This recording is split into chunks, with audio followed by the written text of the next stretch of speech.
Assalamu alaikum students and a very good morning to all of you. Yesterday I discussed activity 2 and 3 with you and I hope you all have understood it very well. जो कल का जो joke था इसके अंदर जो question था कि आपको ऐसा क्यों लगता है कि डॉक्टर ने ऐसा कहा होगा कि मैं तुम्हारा ऑपरेशन नहीं कर सकता क्योंकि तुम मेरे बेटे हो, क्योंकि ऑलरेडी उसका बाप का उसके पिता का भी एक्सीडेंट हो गया था, तो फिर ये कैसे पॉसिबल है। तो उसका अंदाज़ा हम ये लगा सकते हैं कि या तो वो डॉक्टर उसकी माँ थी या तो फिर वो डॉक्टर उसका स्टेप फादर यानी कि उसके सौतेले पिता थे। तो ऐसे अलग अलग अंदाजे हम लोग लगा सकते हैं। अब है activity 4। Activity 4 adapted from the Canterbury Puzzles and Other Curious Problems by Henry Ernest Debney, copyright 1907। यानी कि ये जो ऑथर है उसने ये लिखा था उसके अंदर से ये लिया गया है। Long ago there was an inn where pilgrims often stopped on their way to worship at a famous shrine। तो स्टूडेंट्स ये इन का मतलब क्या होता है, तो इन यानी एक ऐसा हाउस होता है, हाउस जैसा जहाँ पे जो ट्रैवलर्स होते हैं यानी मुसाफिर होते हैं जो अलग अलग जगहों पे घूमने जाते हैं, तो उनको रहने के लिए सुविधा दी जाती है, फैसिलिटी, खाने पीने का बंदोबस्त वहाँ पे होता है, तो उस जगह को इन कहते हैं, गेस्ट हाउस जैसा मतलब कि शॉर्ट में। तो एक टाइम की बात है कि एक इन था यानी कि गेस्ट हाउस जैसा था जहाँ पे जब भी कोई पिलग्रिम्स यानी कि जो भक्त होते हैं, अलग अलग जो भक्त होते हैं जो दूर दूर मंदिरों के प्रवास के लिए जाते हैं, पूजा करने जाते हैं, तो पिलग्रिम्स जब जाते थे ऐसे मुसाफरी करते थे तो बीच में ये इन आता था, तो वो वहाँ पे रुकते थे।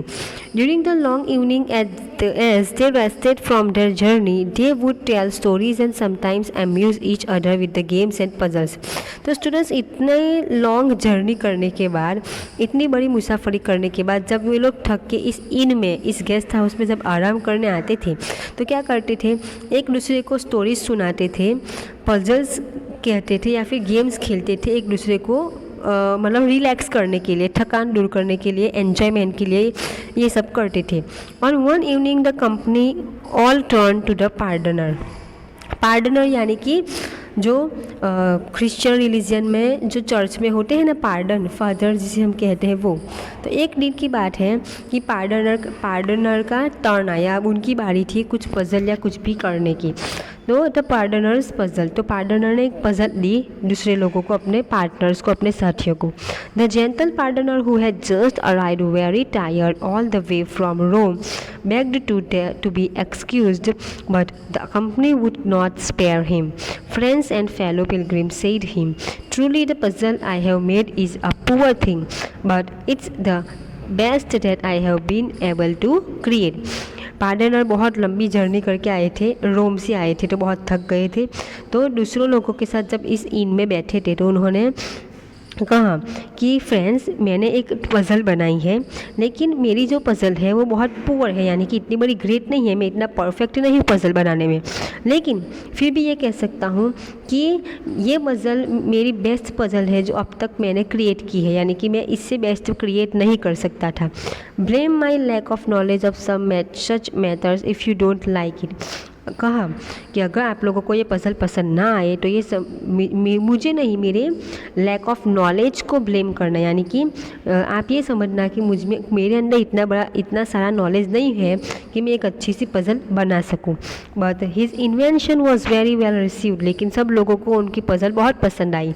ही produced the accompanying plan and said that it symbolised 64 towns through which he had to pass.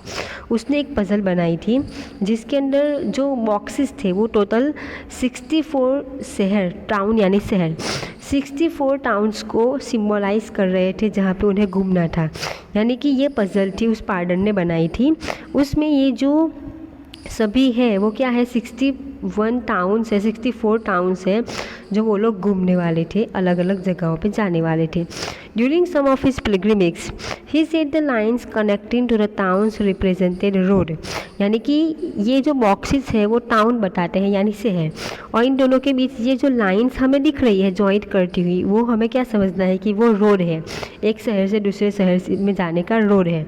He explain that to solve the puzzle one has to start from the large black, यानी कि आपको ये journey start करने के लिए बड़ा सा जो ब्लैक है वहाँ ब्लैक टाउन है वहाँ से स्टार्ट करना है। Black town and visit all the other towns once, और सभी ऐसे आपको घूमना है कि जैसे कि सभी टाउन में, सभी शहर में आपको एक ही बार जाना है, आप रिपीट नहीं कर सकते, आपको यहाँ से स्टार्ट करना है और एक ही बार आप यहाँ पे घूम सकते हो। He said the puzzle was to trace the route in 15 straight lines with your pencil. He said you may end where you like. आपको जहाँ पे एंड करना हो आप लोग कर सकते हैं, ज़रूरी नहीं कि यहाँ से स्टार्ट किया यहाँ से एंड किया, आपको जहाँ पे स्टार्ट करना है जहाँ पे फिनिश करना है आप लोग कर सकते हैं। But not that a little road at the bottom has been omitted intensely and it is impossible to go that way. लेकिन बीच में एक टाउन है, बीच में एक रोड है जो जानबूझ के वो निकाल लिया गया है, ओमिट किया गया है, क्योंकि वहाँ पे जाना इम्पॉसिबल है।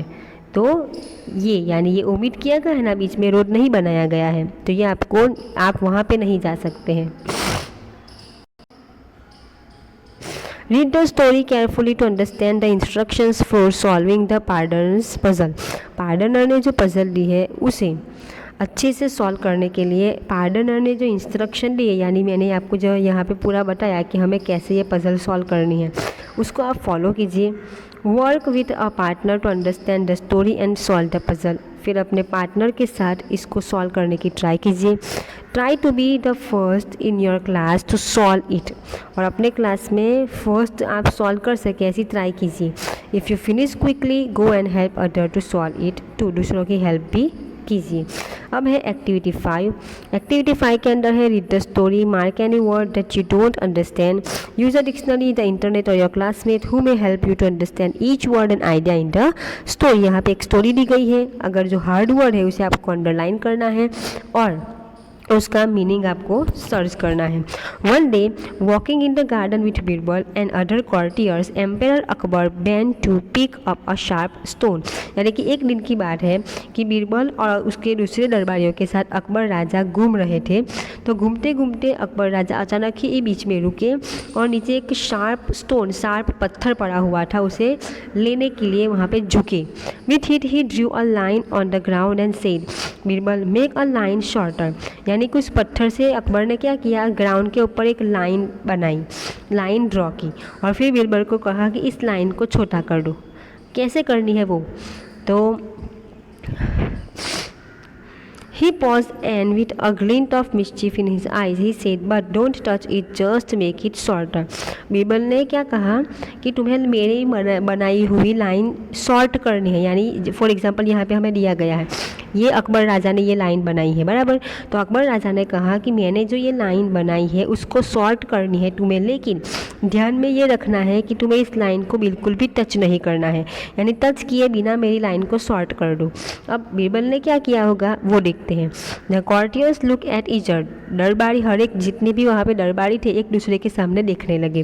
Birbal surely couldn't do this, सबको क्या लगा था कि बीरबल ये नहीं कर पाएगा, क्योंकि लाइन टच ही नहीं करेंगे तो टच किए बिना हम कैसे सॉर्ट कर सकते हैं।